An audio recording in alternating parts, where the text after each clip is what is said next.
তো 50 ওয়াক্ত মেরাজের রাতে নামাজ নিয়ে যখন নামতেছেন, মুসা আলাইহিস সালাম বললেন, আল্লাহ আপনাকে কি দিলেন গিফট? আল্লাহ নবী সাল্লাল্লাহু আলাইহি ওয়াসাল্লাম বললেন, আমাকে গিফট হিসেবে দিয়েছে 50 ওয়াক্ত নামাজ। কয় ওয়াক্ত? 50 ওয়াক্ত। মুসা আলাইহিস সালাম বলে, সর্বনাশ, বলেন কি 50 ওয়াক্ত পড়বে না? আমি তো আপনার আগে দুনিয়াতে নবী হিসেবে এসেছিলাম, আমার ফিল্ড ওয়ার্কের এক্সপেরিয়েন্স আছে, উম্মত চড়াইয়া খাইছি তো আমি জানি পড়বে না। আপনি যে দেখেন কমায় আনা যায় কিনা। পড়ি নাকি আমরা? 5 ওয়াক্ত তো পড়ি না, ঠিক কিনা? তো গেলেন যে বললেন, আল্লাহ মুসা আলাইহিস সালাম তো বলে যে পড়বে না আমার উম্মত, কমায় দেন না। আল্লাহ 5 ওয়াক্ত কমায়া 45 ওয়াক্ত দিলেন। আবার নেমে আসলেন কত? 45। মুসা আলাইহিস সালাম বলে, আবার যান, আবার পড়বেন? হ্যাঁ পড়বে না, কমায় নেন, ভালো হবে। আবার গেলেন, আবার 5 কম। আবার আসলেন, সাইয়েদনা মুসা আলাইহিস সালাম বললেন, আবার যান, পড়বে না। আবার গেলেন, 9 বারে 5 নং 45 ওয়াক্ত কমায় দিয়া রাখলেন কয় ওয়াক্ত? 5 ওয়াক্ত নিয়ে আল্লাহর হাবিব ফিরে আসতেছেন। মুসা আলাইহিস সালাম বললেন, কি অবস্থা, কয় রাকাত, কয় ওয়াক্ত? আল্লাহর হাবিব বললেন, এবার দিছে 5 ওয়াক্ত। মুসা আলাইহিস সালাম বললেন, এটাও পড়বে না, ঠিক কিনা? এটাও পড়বে না, কমায় নিয়ে আসেন। এবার আল্লাহ রাসূল সাল্লাল্লাহু আলাইহি ওয়াসাল্লাম বলতে আরম্ভ করলেন, কি বলেন, 9 বার গেলাম, আর কত যাওয়া যায়?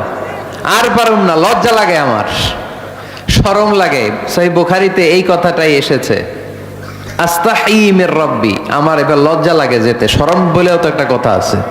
কয়বার যাওয়া যায় আল্লাহর কাছে? সুবহানাল্লাহ পড়েন। লাজুকতা কাকে বলে তিনি শিখিয়েছেন। সকালবেলা কুরবানির হাটে যাবে গরু বিক্রি করতে, বউরে কয়, বউ একটা দাম ক। বউ বলে, কত কমু? বল যে 50,000। তো বউ কয়, বললাম 50,000। তো এরপর বাজারে যখন নিয়ে গেছে, এক লোক এসে বলতেছে, ভাই গরুটা 40,000 দিবেন? তখন সে বলে, আল্লাহর কসম, সকালবেলা একজন 50,000 দাম কইছে, দেই নাই। সকালে 50,000 কইছে, এরই তো দেই নাই, আপনার 40,000 কেমনে দেই? এরকম ডাকাইত আছে রাডাই। আল্লাহ রাসূল সাল্লাল্লাহু আলাইহি ওয়াসাল্লাম মদিনার খেজুরের বাগান বাজার পরিদর্শনে গেলেন। যে খেজুরের স্তূপ দেখে আল্লাহ রাসূল সাল্লাল্লাহু আলাইহি ওয়াসাল্লাম খেজুরের স্তূপে হাত ঢুকাইয়া দিলেন। ঢুকাইয়া দেওয়ার পরে তিনি দেখলেন পানি, ভিতরে কি? আর উপরে শুকনা খেজুর। আল্লাহর হাবিব বললেন, ভিতরে পানি, উপরে শুকনা কেন? কয়, বৃষ্টি হয়েছে। আর বৃষ্টি হলে তো সব জায়গায় পানির সয়লাভ থাকবে। আল্লাহ রাসূল সাল্লাল্লাহু আলাইহি ওয়াসাল্লাম রেগে গেলেন আর বললেন, মান গাশশানা ফালাইসা মিন্না, যে আমাদেরকে ধোঁকা দেয় সে আমার উম্মত হতে পারে না। The person who deceives us, he is not among us. যে লোক আমাদের ধোঁকা দেয় সে আমাদের অন্তর্ভুক্ত। মুসলমানরা কি ধোঁকা দিতে পারে? খাদ্যে ভেজাল দিতে পারে? ওজনে কম দিতে পারে? মাছে ফরমালিন দিতে পারে? টেন্ডারবাজি করতে পারে? চাঁদাবাজি করতে পারে? ক্যাসিনোর ব্যবসা করতে পারে? পারে?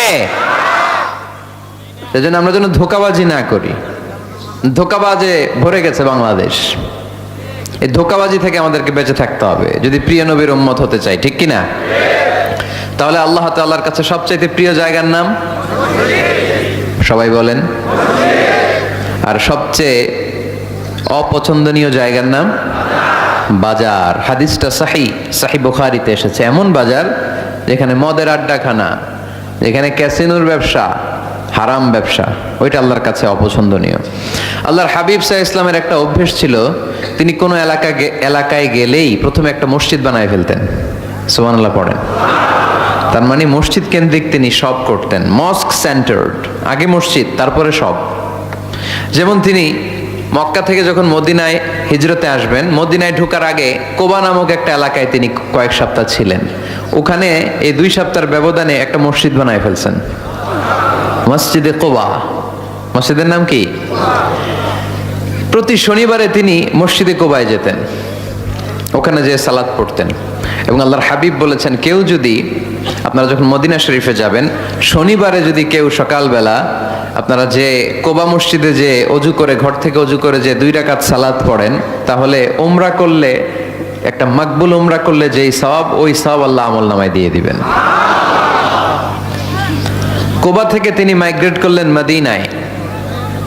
মদিনাতে যেও তিনি একটা মসজিদ প্রতিষ্ঠা করলেন। মসজিদটার নাম সবাই বলেন, মসজিদে নববী।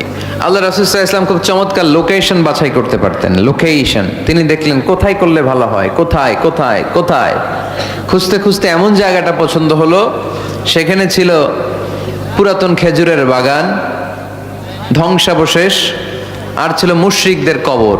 আল্লাহর হাবিব বললেন, মুশরিকদের কবরগুলোরে হাড্ডি আর কঙ্কাল সহ উঠায় ফেলো, উঠে আরেক জায়গায় দাফন করো। সুবহানাল্লাহ পড়েন। খেজুর গাছগুলো কেটে সমান করো, ধ্বংসাবশেষ ভেঙে মাটির সাথে গুড়িয়ে দাও, এখানে হবে আমার মসজিদ। স্থাপিত হলো মসজিদে নববী। সুবহানাল্লাহ পড়েন। এখানেই 10 বছর বিষ্ণু ইসলাম ইমাম ছিলেন, খতিব ছিলেন। এজন্য যারা ইমাম, যারা খতিব, তাদের অনেক দায়িত্ব। তারা বিষ্ণু ইসলামের রেখে যাওয়া দায়িত্ব পালন করছে। আল্লাহর হাবিবের যে চাকরি ছিল, ইমাম সাহেবদের একই চাকরি। আল্লাহর হাবিবের যে দায়িত্ব ছিল, ইমাম সাহেবদের একই দায়িত্ব, কিন্তু তাদের বেতনটা বড্ড কম এদেশে, তাই না? আহা, সামান্য কিছু বেতন দিয়ে ইমাম মুয়াজ্জিনদেরকে আমরা রাখি, এটা ঠিক না। এজন্য টাঙ্গাইলবাসীদেরকে আমি প্রথম যে মেসেজটা দিতে চাই, ইমাম মুয়াজ্জিন আর খাদেমদের বেতন বাড়ায় দেন। আপনার বেতন বাড়ায় দিবে কে?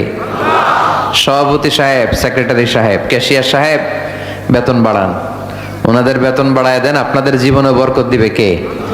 ইমাম মানি নেতা। ইমাম মানি কি? নেতার সাথে যদি আমরা খারাপ আচরণ করি, এটা আমাদের জাতির জন্য কখনোই কোনোভাবে কল্যাণকর হতে পারে না। আল্লাহর হাবিব সাল্লাল্লাহু আলাইহি ওয়াসাল্লাম নিজ হাতে মসজিদ তৈরি করলেন। আমাদের মতো টাইলস আর এয়ার কন্ডিশনের মসজিদ, মসজিদে নববী না, এরকম ছিল না। বালুর ফ্লোর। কিসের ফ্লোর? ছাদ ছিল খেজুর পাতার ছাউনি।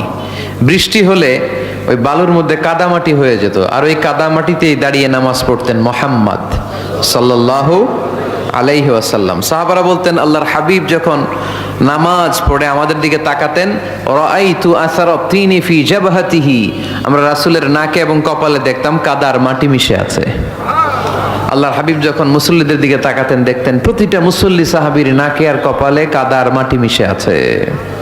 তার মানে আমার নবীর বানানো মসজিদ ছিল কাঁচা, কিন্তু মুসল্লি ছিল পাকা। আমাদের মসজিদগুলো পাকা, কিন্তু মুসল্লিরা কাঁচা। পাকা মুসল্লি হইতে হবে, মসজিদকে আবাদ করতে হবে। কি করতে হবে? আওয়াজ করে বলেন, কি করতে হবে? আমরা মিলে, সবাই মিলে যেন মসজিদকে আবাদ করি, আমরা যেন মসজিদ নির্মাণ করি, সবাই যেন মসজিদ আবাদে অংশগ্রহণ করে। এজন্য আল্লাহ বললেন, ইন্নামা ইয়া'মুরু মাসাজিদাল্লাহি মান আমানা বিল্লাহি ওয়াল ইয়াউমিল আখির ওয়া আকামাস সালাতা ওয়া আতাজ যাকাতা ওয়া লাম ইয়াখশা ইল্লাল্লাহ ফাআসা উলাইকা আইয়াকুনু মিনাল মুহতাদিন। সুবহানাল্লাহ পড়েন। নিশ্চয়ই মসজিদ আবাদ করে তারা যারা আল্লাহয় বিশ্বাস করে, আখিরাতে বিশ্বাস করে, সালাত কায়েম করে, যাকাত আদায় করে, আল্লাহ ছাড়া কাউরে ভয় পায় না। এই 5টা কাজ যারা দুনিয়ার বুকে করে, তারাই হলো আল্লাহর জমিনে মসজিদের আবাদকারী। ঠিক কি না? ফাআসা উলাইকা আইয়াকুনু মিনাল মুহতাদিন, আশা করা যায় এরাই হলো হেদায়েত প্রাপ্তদের অন্তর্ভুক্ত। সুবহানাল্লাহ পড়েন। এদের কাছে আল্লাহর হেদায়েত আছে। 5টা গুণ আর কোয়ালিটিস থাকবে যারা মসজিদের আবাদ করবে। 1 নম্বর গুণ, মসজিদের আবাদকারী যারা হবে তারা বিশ্বাস করবে একজনকে, তিনি কে? আবার তাদের 2 নম্বর গুণ, তারা আখিরাতে বিশ্বাস করবে। মসজিদ যারা আবাদ করবে তাদের 3 নাম্বার গুণ, তারা মসজিদে যে জামাতে সালাত আদায় করবে। ঠিক কিনা? মসজিদ আবাদ করে কিন্তু মসজিদে যায় না, এরকম আছে না নাই? মসজিদের সভাপতি যায় না মসজিদে, সেক্রেটারি যায় না, ক্যাশিয়ার যায় না, আছে না নাই? তো এটা কি আবাদ করলেন আপনি? আপনি সভাপতি, আপনার তো আরো আগে যাওয়া দরকার। যাবেন মসজিদে, আপনি সেক্রেটারি, আপনি যাবেন মসজিদে, যাবেন যে নামাজ পড়বেন।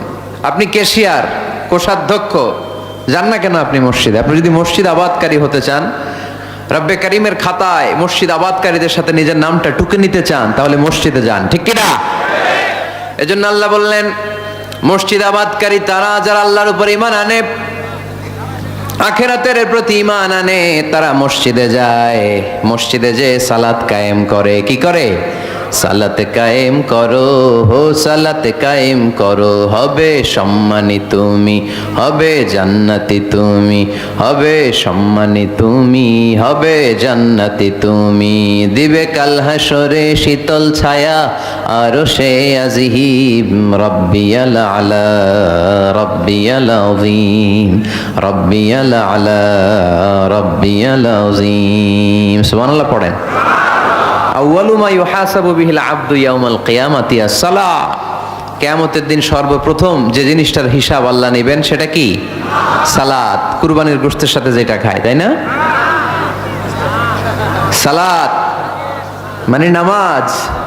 এই নামাজের হিসেবটা সর্বপ্রথম আমাদের কাছ থেকে চাইবে কে? আপনার আমলনামার এই হিসেব যদি আপনার জন্য কিয়ামতের দিন সহজ হয়ে যায়, পুরো আমলনামাটারে সহজ করে দিবে কে? আর এই সালাতের হিসাবে যদি গন্ডগোল লাগে, সব গন্ডগোল লাগায় দিবে কে? এজন্য আল্লাহ বললেন, মসজিদের আবাদকারী তারা যারা আমার উপরে বিশ্বাস রাখে, আখেরাতে বিশ্বাস রাখে, সালাত কায়েম করে, যাকাত আদায় করে, আল্লাহ ছাড়া কাউকে তারা ভয় পায় না। ওয়ালাম ইয়াখশা ইল্লাল্লাহ, আল্লাহ ছাড়া কাউকে তারা ভয় পায় না। তাদের হৃদয়ে ভয় থাকে একজনের, তিনি কে? ফাআসা উলাইকা ইয়াকুনু মিনাল মুহতাদিন, আশা করা যায় তারাই হেদায়েত প্রাপ্তদের অন্তর্ভুক্ত। ঠিক কি না? কথাটা কার? এখন আমরা মসজিদের আবাদকারী হতে চাই কি চাই না? এই 4-5 জন চান? সবাই মসজিদের আবাদকারী হতে চাই কি চাই না? তাহলে এই 5টা কাজ করতে হবে। আল্লাহর উপর বিশ্বাস, আখিরাতে বিশ্বাস, মসজিদে যে সালাত আদায়, যাকাত আদায়, আর হৃদয়ে আল্লাহর ভয় ছাড়া আর কারো কোনো ভয় থাকতে পারবে না। তাহলে আমরা সবাই মসজিদ আবাদ করতে চাই। টাঙ্গাইলের ভাইরা আজকে আমাকে বললো যে মসজিদ নাকি আজকে আপনারা আবাদ করবেন। রাজি আছেন তো সবাই? খেয়াল রাখবেন, ইসলামে মসজিদ এটা সবার নাকি আওয়ামী লীগের, বিএনপির, জাতীয় পার্টির, জামাত ইসলাম, পীরের মুরিদ, তাবলীগের ভাই? কাদের? চিল্লায় বলেন কাদের? অনেক জায়গায় দেখেন মসজিদ বানায় আহলে হাদিস জামে মসজিদ। কেন? আহলে হাদিস জামে মসজিদ হবে কেন? আবার অনেক জায়গায় হানাফি জামে মসজিদ। কেন? সমস্যা কি আপনাদের? ভাগ করেন কেন? আল্লাহ রাসূল আসছে মিলাইতে, আমরা খালি কোপায়া কোপায়া ভাগ করে দেই। না, ভাগ করবেন না, সবাইরে সব মসজিদে ঢুকতে দিবেন। আহলে হাদিসের ভাইরা হানাফি ভাইদের সাথে মসজিদে সালাত পড়বে, হানাফি মাযহাব যারা মানে তারা আহলে হাদিসের ভাইদের সাথে সালাত আদায় করবে। ঠেলাঠেলি আছে? কাবা ঘরের সামনে কেউ এইভাবে বুকে বাঁধে, আল্লাহু আকবার, এইভাবে দেখছেন না? কেউ এইভাবে, আবার হানাফিরা এইভাবে। মালিকিদের কিছু লোক আছে এরা বাঁধেই না, এমনি ছেড়ে রাখছে। কি করবি কর, বাঁধনো না এইভাবে। হ্যাঁ, করে কিছু করারও নাই, এরা ছেড়ে দিয়ে নামাজ পড়ে। তো আল্লাহর ঘর এখানে, প্রতিটা নবীর পদ ধুলি লেগেছে যেই মক্কায়, প্রিয় হাবিবের শ্বাস প্রশ্বাস এখনো মিশে আছে এই কাবা ঘরে। আল্লাহর ঘর কাবা বাইতুল্লাহ, ওখানে দাঁড়িয়ে কেউ এখানে, কেউ এখানে, কেউ এখানে, কেউ বাদেই না, কেউ আমিন জোরে, কেউ আস্তে। কোনো ঠেলাঠেলি আছে? তো বাংলাদেশে ঠেলাঠেলি আনলো কে? কেন এই ঠেলাঠেলিটা করেন? কথা কি বুঝেন? ঠেলাঠেলির দিন শেষ, ঐক্য গড়ার বাংলাদেশ। চিল্লায় বলো ঠিক কিনা? আমরা ঐক্য চাই। অনেক ভুল বুঝানো হয়েছে আমাদেরকে, অনেক ন্যারো মাইন্ডেড বানিয়ে রাখা হয়েছে। সংকীর্ণতার দিন শেষ, পরিবর্তন হতে শুরু করেছে। মানুষ এখন অনেক চালাক। জনগণের ধোঁকা দেওয়া, তাওহীদপন্থী মুসলমানদের গোজামিল দিয়ে বুঝ দেওয়ার দিন শেষ। জোরে বলেন ঠিক কিনা? যেটা বলবেন কোরআন সুন্নাহর আলোকে বলবেন। ইসলাম এসেছে মিলানোর জন্য, তা আপনি পিস পিস করেন কেন? আল্লাহ আপনার পিস পিস করে ফেলবে। সবাই ভাই ভাই, মসজিদ সবার। 60 জন খ্রিস্টান পাদ্রী নাজরান থেকে এসেছে আল্লাহর হাবিবের সাথে দেখা করতে। জায়গা নাই, কই বসতে দিবে? কোনো জায়গা না পেয়ে 60 জন খ্রিস্টানের জন্য আল্লাহর হাবিব সাল্লাল্লাহু আলাইহি ওয়াসাল্লাম মসজিদে নববীর দরজা খুলে দিয়ে খ্রিস্টানদেরকে মসজিদে ঢুকতে দিয়েছে। মসজিদে নববীতে খ্রিস্টান ঢুকতে পারে, আর আমাদের আহলে হাদিস মসজিদে হানাফি ভাইরা ঢুকতে পারে না। হানাফি ভাইদের মসজিদে আহলে হাদিসের ভাইরা ঢুকতে পারে না। এটা আপনি পেয়েছেন কোথায়? কেন করেন এগুলো? বাদ দিয়ে দেন। আমরা সবাই এক। চিল্লায় বলেন ঠিক কিনা? আপনারা কি ঐক্য চান নাকি কিলাকিলি করবেন? আমরা কিলাকিলি চাই, বিভেদ চাই, হিংসা চাই, আর কোন ঝগড়া মারামারি চাই আমরা চাই ঐক্য, চিল্লায় বলেন কি চাই? আল্লাহ তুমি ঐক্য প্রতিষ্ঠার তৌফিক আমাদেরকে দান করো, আর জোরে বলে আমিন। এজন্য আল্লাহ বললেন ইন্নামা ইয়ামুরু মাসাজিদাল্লাহ, যারা আল্লাহয় বিশ্বাসী, নামাজ পড়ে, যাকাত দেয়, আল্লাহরে ভয় করে, তারাই মসজিদের আবাদ করে। উমরানুল মাসাজিদ, কেমন করে মসজিদের আবাদ করবেন? এক নাম্বার, মসজিদ নির্মাণের মাধ্যমে মসজিদের আবাদ হয়, ঠিক কি না?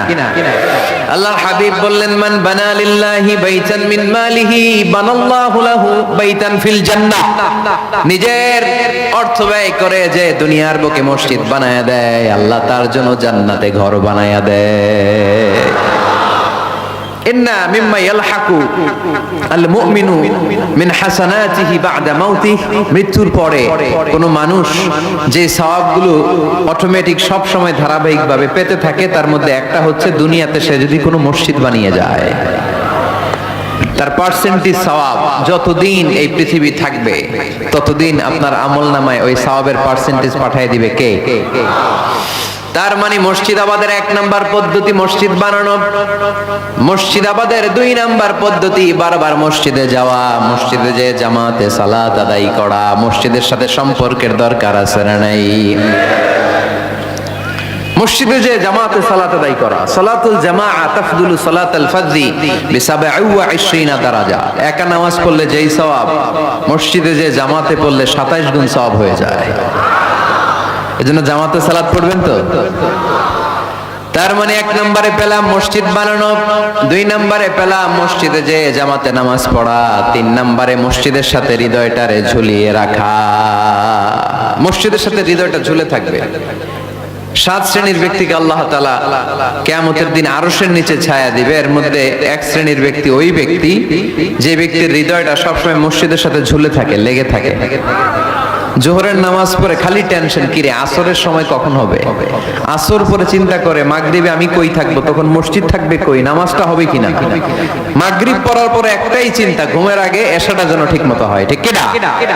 এরকম মুসল্লি আছে না নাই? আল্লাহর হাবিব বললেন যারা সব সময় হৃদয়টারে মসজিদের সাথে এইভাবে লাগিয়ে রাখে, আরশের নিচে তাদেরকে সেদিন ছায়া দিবে কে? আল্লাহর আরশের ছায়া ছাড়া ওই দিন আর কোনো ছায়া থাকবে নাকি? আকাশের সূর্য মাথার কাছে নেমে আসবে, জমিনটারে তামার জমিন বানিয়ে দেওয়া হবে, জিহ্বাটা তৃষ্ণার চোটে বের হয়ে নাভি পর্যন্ত কুকুরের মতো ঝুলতে থাকবে, মানুষগুলো চিৎকার মারবে, কোনো ছায়া নাই আরশের ছায়া ছাড়া। ওই আরশের ছায়ার নিচে ওই ব্যক্তিকে আল্লাহ ছায়া দিবেন যার হৃদয়টা মসজিদের সাথে লেগে থাকে, সবসময় মসজিদের সাথে মনটা পড়ে থাকে। এরকম আছে না নাই? মসজিদে বারবার যেতে চায়। মসজিদে যাওয়ার জন্য যতগুলো কদম ফেলবেন, প্রতিটা কদমে আপনার মর্যাদা এক স্ট্যাটাস, একতলা বাড়ায় দেয় কে? গুনাহগুলো মাফ করে দেয় কে? আবার মসজিদে যদি কোনো দিনই হালাকায় বসেন, আল্লাহর রহমত চারদিক থেকে আপনারে বেষ্টন করে ফেলে, আল্লাহর ফেরেশতারা আপনাদের জন্য দোয়া করতে থাকে। তাহলে মসজিদ আবাদের এক নাম্বার নমুনা হলো মসজিদ বানানো। মসজিদকে আবাদ করার দুই নাম্বার নমুনা হলো মসজিদে জামাতের সাথে সালাত আদায় করা। মসজিদ আবাদের তিন নাম্বার নমুনা হলো হৃদয়টা মসজিদের সাথে ঝুলিয়ে রাখা। মসজিদ আবাদের 4 নাম্বার নমুনা হলো নিজ হাতে মসজিদকে পরিষ্কার পরিচ্ছন্ন রাখা। মসজিদ ঝাড়ু দিচ্ছেন কে কে? দেখি হাত তোলেন। প্রত্যেকদিন দেন? আলহামদুলিল্লাহ, আলহামদুলিল্লাহ। এটা সাইয়েদনা ইব্রাহিম আলাইহিস সালাম আর ইসমাঈল আলাইহিস সালামের ডিউটি ছিল। ডিউটিটা দিছিল কে? চিল্লায় বলেন কে? আল্লাহ বললেন তাহিরা বাইতিয়া লিত-তাইফিনা ওয়াল আকিফিনা ওয়ার রুকআইস সুজুদ। মসজিদেরি ঝাড়ু বারদার ও কামারে হাত শোনো আমার মুনাজাত। পড়েন, শোনো শোনো ইয়া ইলাহি আমার মুনাজাত, শোনো আমার মুনাজাত। পড়েন আমিন। খাদেম ঝাড়ু দিল কিনা, মসজিদের ফ্লোর মুছলো কিনা, মুয়াজ্জিন হুজুর মসজিদ ঝাড়ু দিল কিনা, মসজিদে বালু আছে কিনা, সবাই যে চেক করে। দায়িত্ব কি শুধু খাদেম আর মুয়াজ্জিনের কাঁধের উপরে নাকি আমাদের কাঁধেও মসজিদ পরিচ্ছন্ন রাখার দায়িত্ব আছে? রাডাই দুইজন নবীকে আল্লাহ বললেন, সাইয়েদনা ইব্রাহিম যাকে উপাধি দিয়েছেন আল্লাহ খলিল, আমার মসজিদ পরিষ্কার করো, বাপ বেটা মিলে ঝাড়ু দাও। সাইয়েদনা ইসমাইল ইব্রাহিম মসজিদ ঝাড়ু দিতে পারলে আপনি কোন লাট সাহেব হয়েছেন? কি হয়ে গেছেন আপনি? মনে জ্বালা যন্ত্রণা, ঘরে মারামারি, শান্তি নাই, মসজিদে চলে যান, মসজিদ মুছে দেন, একটু ঝাড়ু দিয়ে দেন, আপনার ঘরের সব অশান্তিরে শান্তি বানায় দিবে কে? মনের জ্বালা যন্ত্রণা দূর করে দিবে কে? এই জন্য হৃদয়ে যদি কষ্ট থাকে, জ্বালা যন্ত্রণা থাকে, অসুখ থাকে, অশান্তি থাকে, মসজিদে যান, মসজিদটা ঝাড়ু দেন, এতিমের মাথায় হাত বুলায় দেন, হৃদয়টারে প্রশান্ত করে দিবে কে? তাহলে এই কাজগুলো করার মাধ্যমে আমরা মসজিদ আবাদ করব। রাজি আছেন? আপনাদের টাঙ্গাইল জেলায় সবচেয়ে বড় মসজিদ কোনটা?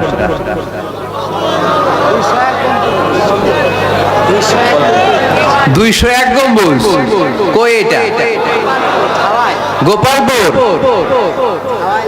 ঝাওয়াইল গোপালপুর। কে করছে এটা? কে বানাইছে? ও, ইসলামিক ফাউন্ডেশনের কর্মকর্তা রফিকুল ইসলাম। কি করে? বেঁচে আছে?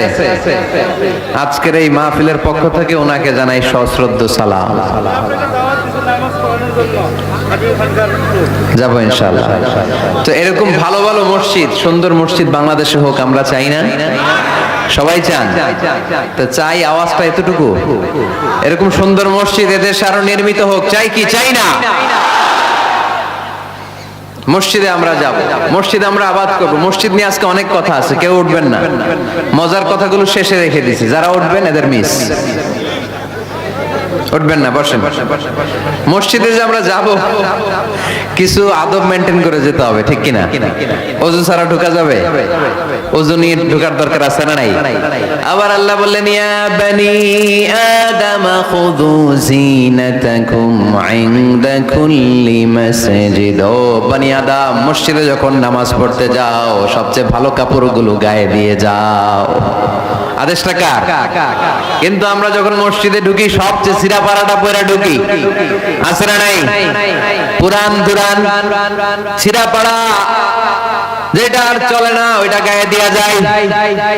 আর বিয়ের অনুষ্ঠানে সুন্নাতে খাতনা, পহেলা বৈশাখ, এসো হে বৈশাখ তোমারে আদর করি, 31st নাইটে যখন প্রোগ্রামে যাই, বিশ্ব ভালোবাসা দিবসে যখন ভালোবাসা করতে যাই, তখন সুন্দর সুন্দর পাঞ্জাবি আছে না নাই?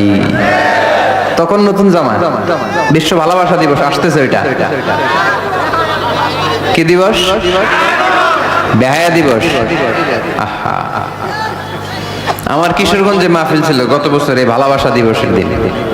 দেখি সবগুলার হাতে গোলাপ ফুল, গোলাপ ফুল শেষ, পুরো কিশোরগঞ্জের সব গোলাপ ফুল শেষ। ফুলের দোকানে যাই দেখলাম কিচ্ছু নাই, কয় হুজুর গত রাতেই শেষ।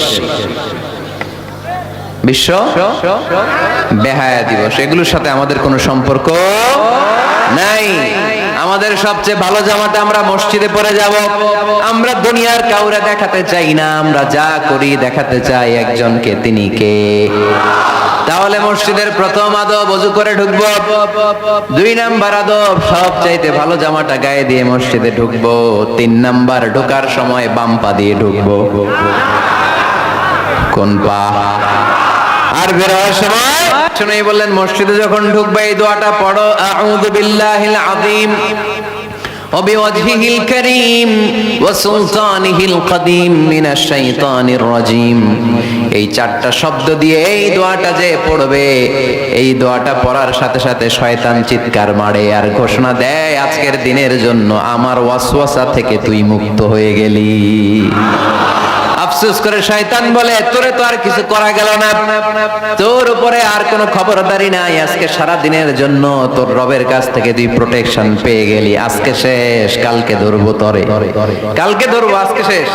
এই জন্য এই দোয়াটা পড়বেন, আউযু বিল্লাহিল আযীম ওয়া বিওয়াজহিল কারীম ওয়া সুলতানিহিল কাদীম মিনাশ শাইতানির রাজীম। এই রেকর্ড হইতেছে ইউটিউবে, শুনে নিন, এটা পড়বেন। এরপরে নবীর একটা সালাম দিবেন, আসসালামু আলাইকা আইয়ুহান নবী ওয়া রাহমাতুল্লাহি ওয়া বারাকাতুহু। তারপরে ডান পা দিয়ে ঢুকবো আমরা। মসজিদে ঢোকার সময় কোন পা? সবাই বলেন আরো জোরে, মনে থাকবে, ভুল হবে না তো? আর ডান পা দিয়ে পড়বো আল্লাহুম্মা ইফতাহলি আবওয়াবা রাহমাতিক, ও আল্লাহ তোমার রহমতের দরজা আমার জন্য খুলে দাও। পড়েন আমিন। আর যখন বের হব তখন বাম পা দিয়ে বের হবো। কোন পা? সবাই বলেন, মনে থাকবে? ছেলে মেয়েদেরকে শিখানো যাবে? বাচ্চারা কি শিখাবেন? ঢোকার সময়, বের হওয়ার সময়, ঢোকার সময়, বের হওয়ার সময়, আর বের হওয়ার সময় পড়ব আল্লাহুম্মা ইন্নী আসআলুকা মিন ফাদলিক, আল্লাহ আমি আপনার কাছে ফদল চাই। ঢোকার সময় রহমত চাই, বের হওয়ার সময় ফদল। ফদল মানে রিজিক। রিজিক কি মসজিদে থাকে না মসজিদের বাইরে? এজন্য আল্লাহ বলেন ফাইদা কুদিয়াতিস সালাতু ফাতাশিরু ফিল আরদি ওয়াবতাগু মিন ফাদলিল্লাহ ওয়াযকুরুল্লাহা কাসীরান লাআল্লাকুম তুফলিহুন। যখন সালাত শেষ হয়ে যায় জমিনের মধ্যে ছড়িয়ে পড়ো, জমিনে কাজ কর্ম শুরু করে দাও, কর্মচাঞ্চল্যতা দিয়ে জমিনটাকে ভরে তোলো, আর আল্লাহর কাছে ফদল চাও, রিজিক চাও। রিজিকের মালিক কে? তাহলে মসজিদে কি পাওয়া যায়? রহমত। ওই একজন কে রিজিক না, রহমত। মসজিদে কি পাওয়া যায়? সবাই বলেন, এটার ক্লাস মনে করবেন, তাহলে খেয়াল থাকবে। মসজিদের ভিতরে কি পাওয়া যায়? আর বাইরে পাওয়া যায় রিজিক। চিল্লায় বলেন, বাইরে কি পাওয়া যায়? এজন্য ঢোকার সময় রহমত চাবো, বের হওয়ার সময় রিজিক চাবো। ঢোকার সময় ডান পা, বের হওয়ার সময়, মনে থাকবে? আর মসজিদে ঢুকেই 2 রাকাত, ঢুকেই 2 রাকাত। দুখুলুল মসজিদ, তাহিয়াতুল মসজিদ, তাহিয়াতুল উযু, যেই নাম দেন। ওযু করলেই, মসজিদে ঢুকলেই, মনে থাকবে? ভুলে যাবেন তো আপনারা? খেয়াল থাকবে? মসজিদে ঢুকলেই 2 রাকাত পড়তেন বিশ্বনবী মুহাম্মদ সাল্লাল্লাহু। বিশ্বনবী জুমার খুতবা দিচ্ছেন, হঠাৎ এক সাহাবী খুতবা চলাকালীন সময়ে মসজিদে ঢুকেই বসে পড়লেন। বিশ্বনবী বললেন দাঁড়াও। নিজের খুতবা বন্ধ করে দিয়ে সাহাবীরে বললেন দাঁড়াও, 2 রাকাত পড়েছো নাকি? সাহাবী বলে পড়ি নাই। বিশ্বনবী বললেন তাড়াতাড়ি করে চটজলদি করে 2 রাকাত পড়ে নাও। খুতবা, জুমার খুতবা চলতেছে, খুতবা থামিয়ে দিয়ে খুতবার নিরবিচ্ছিন্নতাকে ভঙ্গ করে আল্লাহর হাবিব সাল্লাল্লাহু আলাইহি ওয়াসাল্লাম 2 রাকাত পড়তে বললেন। এটা খুবই জরুরি, পড়বেন, খুতবা চলাকালীনও পড়বেন। যদিও আমাদের দেশের অনেক জায়গায় এটার সুযোগ দেয় না, বলে যে লাল বাতি জ্বলন্ত অবস্থায় নামাজ পড়া নিষেধ। নিজেরা বানাইছে এই নিষেধ। তো পড়তে না দিলে বারান্দায় পড়েন, যেহেতু খুতবা শোনারও গুরুত্ব আছে। হানাফি মাযহাবে খুতবাটারে ওয়াজিব বলে, খুব গুরুত্ব দেয়। এজন্য বলে যে এটা বেশি গুরুত্বপূর্ণ ওই নামাজের চেয়ে। এটা হচ্ছে ওনাদের দলিল, কিন্তু ওই দলিলটা বেশি শক্তিশালী যে মসজিদে ঢুকেই 2 রাকাত পড়তে হয়, ঠিক কি না? এজন্য মসজিদে ঢুকেই আমরা 2 রাকাত পড়ব। তাহলে প্রথমে ওযু করে নিলাম, সুন্দর জামা পরলাম, ডান পা দিয়ে মসজিদে ঢুকলাম, ঢুকেই 2 রাকাত পড়লাম। এই সবগুলো আদেশ বিশ্বনবী আমাদের জন্য দিয়েছে, ঠিক কি না? আবার বিশ্বনবী নিষেধ করেছে কবরের উপর যেন কখনো কেউ মসজিদ না বানায়। লাআনা রাসূলুল্লাহ সাল্লাল্লাহু লাআনাতুল্লাহি আলাল ইয়াহুদ ওয়ান নাসারা ইত্তাখাযু কুবুর আমবিয়াইহিম মাসাজিদা। আল্লাহ তাআলা ইহুদি নাসারাদের উপর লানত দিয়েছে। কি দিয়েছে? লানত। কারণ তারা তাদের নবীদের কবরের উপরে মসজিদ বানায় ওইখানে নামাজ পড়ে। কবরস্থানে নামাজ পড়া যায়? কবরের উপরে নামাজ পড়া যায়? বাংলাদেশে আছে না নাই? ছোট্ট এতটুকু মসজিদ, 2 কাতারের এত বড় কবরস্থান।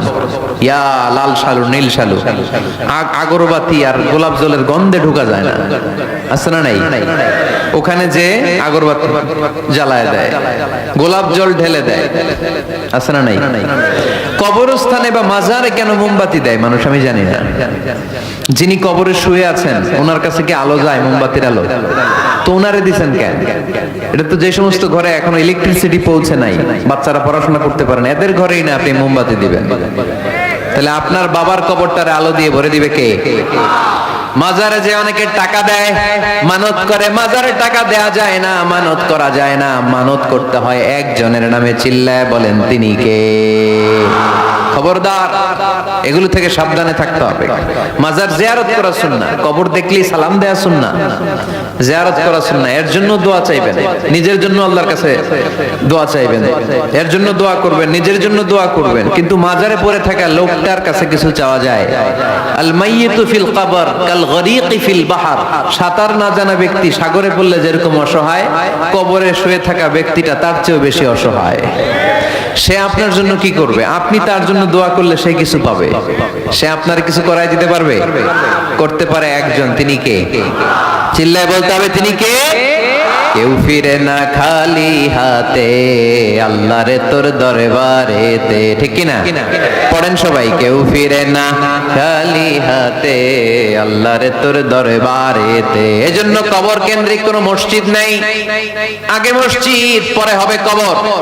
যেমন বিশ্বনবী আগে তৈরি করেছেন মসজিদে নববী, তার পাশে হয়েছে বিশ্বনবীর কবর, তার বাম দিকে হয়েছে বাকিউল গারকাত, বাকি কবরস্থান, মাকবারাতুল বাকি, যেখানে বিশ্বনবীর স্ত্রীরা শুয়ে আছেন, সাহাবারা শুয়ে আছেন রাদিয়াল্লাহু তাআলা আনহুম ওয়া আনহুন্না। তাহলে আগে হবে মসজিদ, তারপরে কবর। কবর কেন্দ্রিক কোন মসজিদ বানানো যাবে? মনে থাকবে এটা? টাঙ্গাইলে এরকম আছে যে আগে কোন আল্লাহর ওলির কবর ছিল, এর উপরে বিশাল মসজিদ বানাই দিয়েছে। আছে? নাই? আলহামদুলিল্লাহ, খুব ভালো। কবর কেন্দ্রিক মসজিদ বানাবেন না, মসজিদ আর কবরস্থানে গ্যাপ রাখবেন, তা না হলে ভেজাল হওয়ার সম্ভাবনা আছে না নাই?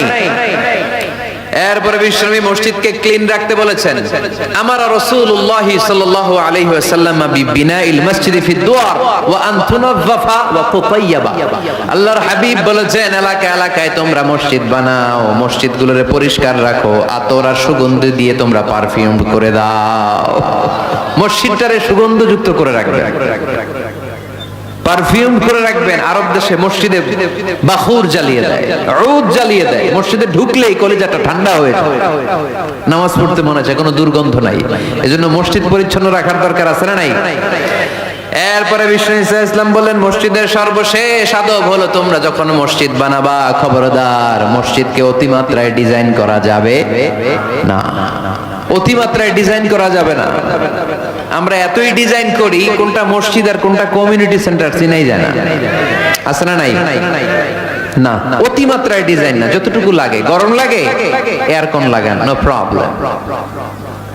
নিচে সমস্যা, সিম্পলি টাইলস দিয়ে দেন। কিন্তু লাইটিং ফাইটিং, লাল নীল বাতি, এই কারুকার্য ওই কারুকার্য, এটা করতে নিষেধ করেছেন মুহাম্মদ সাল্লাল্লাহু। বিশেষ করে মসজিদের কেবলার দেয়ালে। কোন দেয়ালে? কেবলার দেয়ালে কোনো ঘড়ি থাকতে পারবে না, কোনো ক্যালেন্ডার থাকতে পারবে না, সব পিছনে। ইমাম সাহেব ঘড়ির টাইম দেখে নেবে।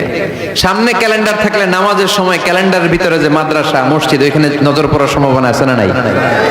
বিভিন্ন জিনিস লেখা থাকে, নামাজও পড়ি, ওইটাও পড়ি, আছে না নাই? নামাজ পড়ে কয়টা বাজলো, ঘড়ির দিকে নজর পড়ার সম্ভাবনা আছে না নাই? এই জন্য কেবলার দেয়ালটা যদি সাদা মাঠা রাখা যায় সেটাই ভালো। আপনার নজর থাকবে সেজদার দিকে। ডানে একটা নজর দিলে আল্লাহ বলে ফিরে আয়, সেজদার দিকে তাকা। আরেক দিকে নজর দিলে আল্লাহ বলে ফিরে আয়, সেজদার দিকে তাকা। আবার যদি টাইলসের দিকে নজর দেন, আল্লাহ বলে ফিরে আয়, সেজদার দিকে তাকা। আবার যদি নজর দেন, আল্লাহ রেগে যে বলে লা হাজাত লি ইলা সলাতিক, তোর এই নামাজের কোনো দরকার আমার নাই। যে আল্লাহ তাআলাকে খুশি করার জন্য সালাত পড়তে আসলাম, উনি যদি বলে তোর এই নামাজের দরকার আমার নাই, তো কার জন্য সালাত পড়লেন আপনি? এজন্য মসজিদের সামনের ওয়ালে যত কম ডিজাইন হওয়া যায়, ঘড়ি, ক্যালেন্ডার ইত্যাদি ইত্যাদি, লেখা জোখা, এগুলো সামনে না, এগুলো পেছনে দিতে পারলে ভালো। ইভেন জায়নামাজের মধ্যেও কাবা ঘরের ডিজাইন আছে না নাই? এটা ইহুদিদের ষড়যন্ত্র। আমরা বোকা শোকা মুসলমান, ওরা সর্বপ্রথম জায়নামাজের মধ্যে কাবা ঘরের ডিজাইন দিছে। কোন ডিজাইন? আর আমরা মুসলমানরা মনের অজান্তে নিজের কাবারে নিজে লাথি মারি। কথা বলেন, কথা বলেন। এজন্য খবরদার, কোন মসজিদের ডিজাইনওয়ালা, কোন কাবা ঘরের নমুনাওয়ালা, মসজিদুল আকসার গম্বুজওয়ালা, মসজিদে নববীর কোন গম্বুজওয়ালা জায়নামাজ আমরা কিনবো না। আমরা না কিনলে ওদের ব্যবসা শেষ, ঠিক কিনা? ফ্রেশ জায়নামাজ কিনবেন। কি জায়নামাজ? ফ্রেশ, সিম্পলি ফুল হইতে পারে, সাদা হইলে আরো ভালো। ফ্রেশ কোন মসজিদ, বিশেষ করে কাবার ডিজাইনওয়ালা তো কিনাই যাবে না। ওইটার মধ্যে দাঁড়ায় আছে ইমাম সাহেব, আছে না নাই? মনে থাকবে, মনে থাকবে। এজন্য বিশ্বনবী বললেন মসজিদ নির্মাণ করো, মসজিদের সাথে হৃদয়টারে ঝুলিয়ে রাখো, কিয়ামতের দিন এই মসজিদের ওসিলায় জান্নাতের বাড়ি বানায়া দিবে কে? আবার বিশ্বনবী বললেন লা তুসাদ্দুর রিহাল ইল্লা ইলা সালাসাতি মাসাজিদা, এই দুনিয়ার বুকে তিনটা মসজিদের দিকে শুধু বিশেষ সওয়াবের উদ্দেশ্যে ভ্রমণ করা যায়। এই তিনটা মসজিদ ছাড়া বিশেষ সওয়াবের উদ্দেশ্যে পৃথিবীর কোনো মসজিদে ভ্রমণ করা যাবে। আপনি ডিজাইন দেখতে যাইতে পারবেন। এই যে বললেন যে কি একটা হইছে 200 কত গম্বুজ, 201 গম্বুজ, সুন্দর একটা বানাইছে, দেখতে যাই, যাওয়া যাবে। নামাজ পড়তে মনে চায় ওইটাই যাওয়া যাবে, কিন্তু ওইখানে বেশি সওয়াব হবে, এই নিয়তে যাওয়া যাবে? You cannot say it any journey expecting special virtue except 3 mosques, the mosque of Haram, the mosque an-Nabawi, the Masjid al-Aqsa, ঠিক কি না? এই তিনটা মসজিদ ছাড়া বিশেষ সওয়াবের নিয়তে পৃথিবীর কোনো মসজিদে ভ্রমণ করা যায় না, তবে দেখতে যাওয়া যায়। এটার আর্কিটেকচারাল ডিজাইন দেখার জন্য, এটার ক্যালিওগ্রাফিক্যাল ডিজাইন, এটার ইকোসিস্টেম, এটা কেমন করে করেছে, কতটুকু জায়গা, ডিজাইনটা কেমন, এটা দেখার জন্য যেতে পারবেন। কিন্তু এই 201 গম্বুজে নামাজ পড়লে সওয়াব 3 গুণ হবে, এরকম ধারণা করা যাবে? বাইতুল মুকাররমে পড়লে এত গুণ সওয়াব, এই ধারণা করা যাবে? এই যে চলে আসছে 201 গম্বুজ, আমি দেখতেছি, আপনারা পাবেন না দেখতে, আগে দেখে ফেলছেন। মাশাআল্লাহ মাশাআল্লাহ, সুন্দর। আরো কিছু পরামর্শ দিবে, এগুলো শেষে দিচ্ছি আমি। কষ্ট হইতেছে আপনাদের? জিমায় পড়তেছেন? আরো কয়েক মিনিট শুনবেন। তিনটা মসজিদে নিয়ত করে যাওয়া যায়। 1 নম্বরে মসজিদে হারাম, 1 নম্বরে কি?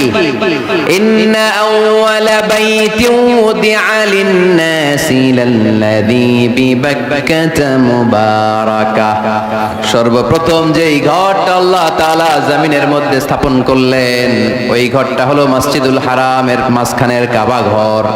এই ঘরটা অবস্থিত যেই শহরের মধ্যে, শহরের নাম বাক্কা, এখনকার নাম মক্কা। সুবহানাল্লাহ পড়ে। মক্কার আগের নাম বাক্কা, কোরআনে বাক্কার কথা আছে। এবং হজ উমরা করতে গেলে দেখবেন যে অনেক হোটেল আছে, হোটেলের নাম ফুন্দুক বাক্কা, ফুন্দুক বাক্কা মানে বাক্কা হোটেল। মক্কার আগের নাম কি? বাক্কা। এখান থেকেই বিষ্ণু ঈসা ইসলাম ইসরা শুরু করেছেন, মেরাজের আগের ধাপ, নাম ইসরা। এই মসজিদে 1 রাকাত নামাজ পড়লে 1 লক্ষ রাকাতের সওয়াব দেয় কে? সুবহানাল্লাহ কইতে পারলেন না? পৃথিবীর আর কোন মসজিদে 1 রাকাত পড়লে 1 লক্ষ রাকাতের সওয়াব হয়? আপনাদের 201 গম্বুজে পড়লে, বাইতুল মুকাররম, পৃথিবীর কোন মসজিদে পড়লে হবে? শুধুমাত্র কেবলমাত্র মসজিদুল হারামে 1 রাকাত সালাত পড়লে 1 লক্ষ রাকাতের সওয়াব আমলনামায় দিবে কে? এজন্য আল্লাহ বললেন ওখানে যাও, হাইসুমা তুয়াল্লু ফাওয়াল্লু উজুহাকুম শাতরা, যেখানে যাইবা, দুনিয়ার যেখানেই থাকো না কেন, কাবা ঘরের দিকে হয়ে নামাজ পড়াকে আবশ্যক করেছে কে? পৃথিবীর যেখানেই যান, কোন দিকে হয়ে নামাজ পড়বেন? কাবা, টু দ্য ডাইরেকশন অফ কিবলা। আপনি অবাক হবেন, অস্ট্রেলিয়ায় একটা শহর আছে সিডনি, এই সিডনি শহরে একটা জঙ্গল আছে, এই জঙ্গলে একটা গাছ আছে, যে গাছটা মানুষের মতো রুকু করে আছে, টু দ্য ডাইরেকশন অফ কিবলা, তাও কিবলামুখী হয়ে। পত্রিকার কাটিং দেখেছেন না আপনারা? অনেক ক্যালেন্ডারেও আছে। গাছ, ইউটিউবে দেখেছেন? গাছ রুকু করে আছে, টু দ্য ডাইরেকশন অফ কিবলা, কিবলামুখী হয়ে মানুষের মতো। সুবহানাল্লাহ পড়ে। তাহলে এই মসজিদ এমন মসজিদ, এই মসজিদে 1 রাকাত সালাত পড়লে 1 লক্ষ রাকাতের সওয়াব হয়ে যায়। এই মসজিদ এমন মসজিদ, যেই মসজিদের মাঝখানে একটা ঘর আছে, ঘরটার নাম বাইতুল্লাহ। প্রতিনিয়ত এই ঘরের উপর 120টা রহমত নাজিল করে কে? সিত্তুন আলিত তাইফিন, 60টা রহমত নাজিল হয় যারা কাবা ঘরের চারদিকে তাওয়াফ করতে থাকে। আরবাঈনা লিল মুসাল্লিন, 40টা রহমত নাজিল হয় যারা কাবা ঘরের চারদিকে নামাজ পড়তে থাকে। 20 লিন নাযিরিনা ইলাল কাবা, বাকি 20টা সওয়াব নাজিল হয় যারা শুধু কাবা ঘরের দিকে তাকিয়ে থাকে। কাবা ঘরের দিকে তাকায় থাকলেও সওয়াব। সুবহানাল্লাহ বললেন না? আন-নাযার ইলাল কাবা, 3 জিনিসের দিকে তাকালেই সওয়াব। কয় জিনিস? জোরে বলেন। 1 নাম্বার আন-নাযার ইলাল মুসহাফ, কোরআনের দিকে তাকালেই সওয়াব, পড়া লাগবে না, পড়লে তো সওয়াব আছে, তাকানো মাত্রই। 2 নাম্বার আন-নাযার ইলা ওয়াজহিল ওয়ালিদাইন, মা বাবার চেহারা। মা বাবার খেদমত করলে তো সওয়াব আছেই, টাকা দিলে তো সওয়াব আছেই, কিন্তু মা বাবার চেহারার নজরের দিকে যদি রহমতের নজরে একবার তাকান, একটা কবুল হজ করলে যেই সওয়াব, ওই সওয়াব আমল নামাই দিবে কে? মা বাবা এমন জিনিস আমরা চিনলাম না। আমরা পীর সাহেবের দরবারে লাউ নিয়ে যাই আর গান গাই, সাদের লাউ বানাইলো মোরে, আগা খাইলাম ডগা খাইলাম, খাইলাম না ডুগডুগি না। তো কই লাউ নিয়ে যান আপনি, কই হাদিয়া নিয়ে যান? আসল পীর সাহেব তো আপনার ঘরে। আপনার আব্বা সবচেয়ে বড় পীর সাহেব, আপনার আম্মা জান আপনার জন্য সবচেয়ে বড় পীর সাহেব। গোটা বিশ্বের সব পীর সাহেব যদি 50 বার করে কোরআন খতম দিয়ে এক গ্লাস পানির মধ্যে ফু দেয়, আর আপনার আব্বা শুধু বিসমিল্লাহ বলে যদি এক গ্লাসের পানিতে ফু দেয়, ওই গ্লাসের পানির ফুটা আল্লাহর কাছে কবুল হয়ে যাবে। এজন্য বিশ্বনবী বলতেন, জান্নাতু তাহতা আকদামি উম্মাহাতিকুম। ও দুনিয়ার মানুষেরা শোনো, দুনিয়ার পুরুষ মানুষদের পায়ের নিচে থাকে জুতা, জুতার নিচে থাকে বালু আর মাটি, আর দুনিয়ার বুকে এক একটা মায়ের পায়ের নিচে থাকে তার সন্তানদের জান্নাত। ওগো মা তুমি এই ধরনের শ্রেষ্ঠ নিয়ামত, তোমারই পদ তলে রয়েছে জান্নাত। ওগো মা তুমি এই ধরনের শ্রেষ্ঠ নিয়ামত, তোমারই পদ তলে রয়েছে জান্নাত। সুবহানাল্লাহ পড়েন। কি মা? এই মারে আমরা চিনি না। লাউ কাতাআতা জিলদাক, তোমার গায়ের চামড়া কেটেও যদি মাকে জুতো বানিয়ে দাও, ওই যে ছোটবেলায় দুধ খাইছিলা, এক ঢোক দুধের শোধ আদায় হবে না। এক ঢোক দুধের শোধ আদায় হবে না। ওই মা 3 বার বললেন আল্লাহ রাসূল এই মায়ের কথা। কয়বার?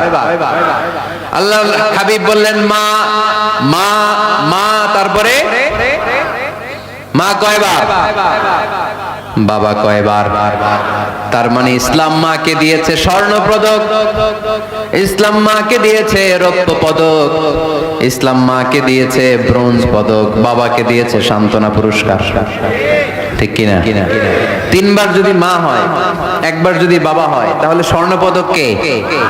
রৌপ্য পদক, ব্রোঞ্জ পদক, সান্ত্বনা পুরস্কার। সুবহানাল্লাহ কইতে বললেন না? ওই মায়ের চেহারার দিকে যদি রহমতের নজরে একবার তাকান, কবুল হজের সওয়াব আছে না নাই?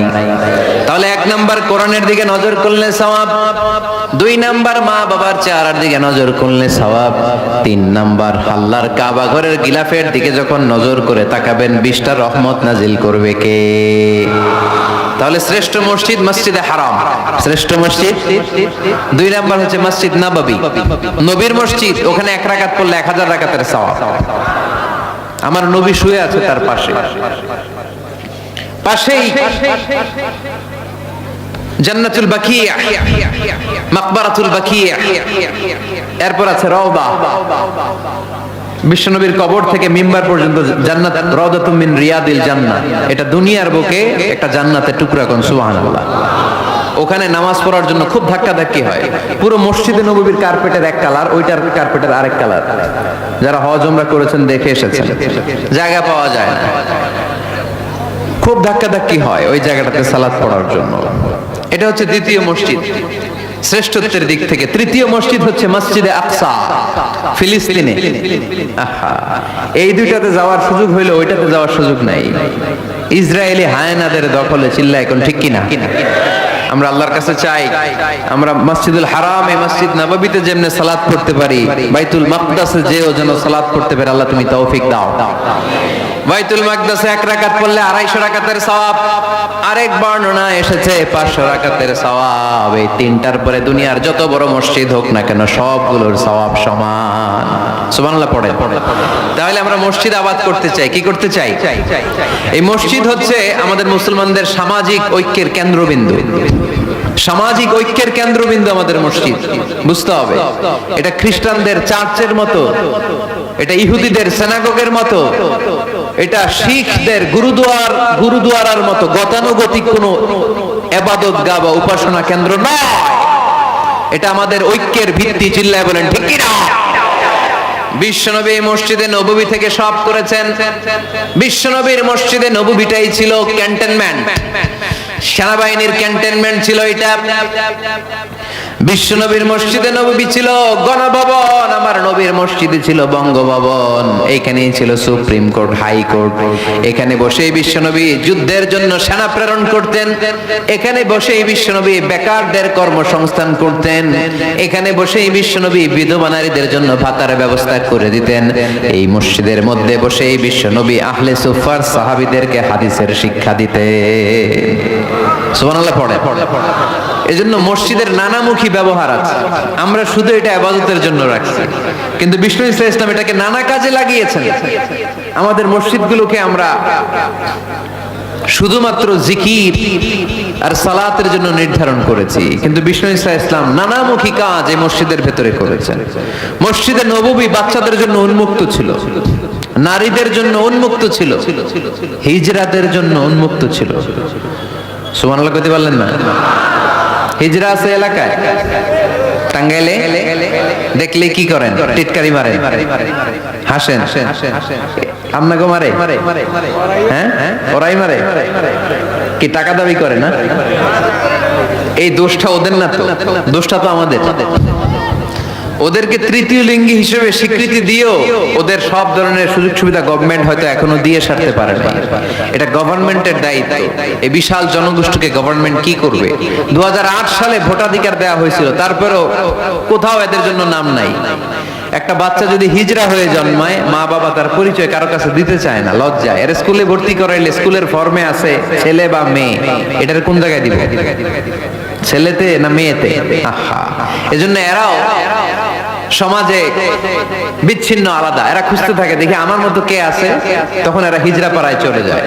যে একসাথে থাকে, একজনের নেতৃত্বে বরের গাড়ি আটকায়, আর কয় 5000 টাকা দে, নাইলে তোর খবর আছে। আছে না নাই? নতুন বাচ্চা হইলেই কাঁথা শুকাইতে দেখলে ওরা যে হামলা করে, বাচ্চারা নিয়ে খেলাধুলা শুরু করে। তো ওদেরকে তো আমরা কর্মসংস্থানের ব্যবস্থা করি নাই তো আমরা।